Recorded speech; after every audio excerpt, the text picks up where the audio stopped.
হে দেশি hackers, me দেশন and আপনারা দেখছেন সিজাত একাডেমি।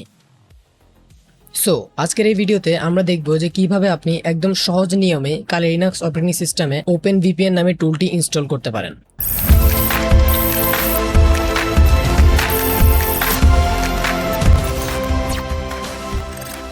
ওকে, এর জন্য আমরা ফার্স্টে চলে আসবো আমাদের কালি লিনাক্স অপারেটিং সিস্টেমে এবং টার্মিনালটি স্টার্ট করব। মনে রাখবে, কালি লিনাক্স অপারেটিং সিস্টেমে যে কোনো টুল রান করার আগেই নিজের সিস্টেমটিকে আপডেট করে নিতে হবে। এর মাধ্যমে টুল ক্র্যাশ হওয়ার পসিবিলিটি থাকবে না এবং তুমি সেফলি তোমার টুলকে রান করতে পারবে। এখন আমরা সিস্টেমটি আপডেট করে নিব। এর জন্য আমরা প্রথমে sudo apt আপডেট এই কমান্ডটি রান করব। যেহেতু এর মাধ্যমে ফুল সিস্টেমটি আপডেট হবে, সো এখানে একটু সময় লাগতে পারে। যদি তুমি সত্যিকার অর্থে সাইবার সিকিউরিটি আর ইথিক্যাল হ্যাকিং এ আগ্রহী হয়ে থাকো, তাহলে তুমি একদম সঠিক জায়গায় এসেছো। এই চ্যানেলের ভিডিওগুলো দেখার পর তোমার কোনো পেড কোর্সের প্রয়োজন হবে না। নতুন হয়ে থাকলে প্রিভিয়াস ভিডিওগুলো আগে দেখে নিও, কারণ এর মাধ্যমে তোমার একটি স্ট্রং বেস তৈরি হবে। আর এখন এই ভিডিওটিতে লাইক দিয়ে চ্যানেলটি সাবস্ক্রাইব করে নাও। এতক্ষণে আমাদের কালি লিনাক্স অপারেটিং সিস্টেমটি হয়তো আপডেট হয়ে গিয়েছে। আপডেট হয়ে যাওয়ার পর এখন আমরা আমাদের সেই ওপেন ভিপিএন নামে ভিপিএনটি ইনস্টল করব।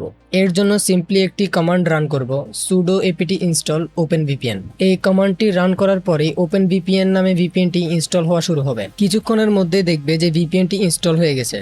এখন কথা হলো, আপনি জানবেন কিভাবে যে ভিপিএনটি ইনস্টল হয়েছে কিনা। টুলটি ইনস্টল হয়েছে কিনা এটি ভেরিফাই করার জন্য আমরা সিম্পলি এর ভার্সন চেক করব। এর জন্য কমান্ড হলো openvpn ভার্সন। আপনার টার্মিনালে এই কমান্ডটি রান করার পর যদি আউটপুট কিছুটা এমন আসে, তাহলে বুঝবেন ভিপিএনটি সাকসেসফুলি ইনস্টল হয়ে গেছে। সো বন্ধুরা, আপনারা চাইলে এভাবে সহজেই ওপেন ভিপিএনটি আপনাদের কালি লিনাক্স অপারেটিং সিস্টেমে ইনস্টল করতে পারেন। এরপর আপনারা যদি চান, আমি ওপেন ভিপিএন এর উপর আরো একটি ভিডিও আনবো, যেখানে আমি দেখাবো যে কিভাবে সেফলি ওপেন ভিপিএন কে হ্যাকিং প্র্যাকটিসের জন্য ব্যবহার করতে হয়। So wait and comment for that video.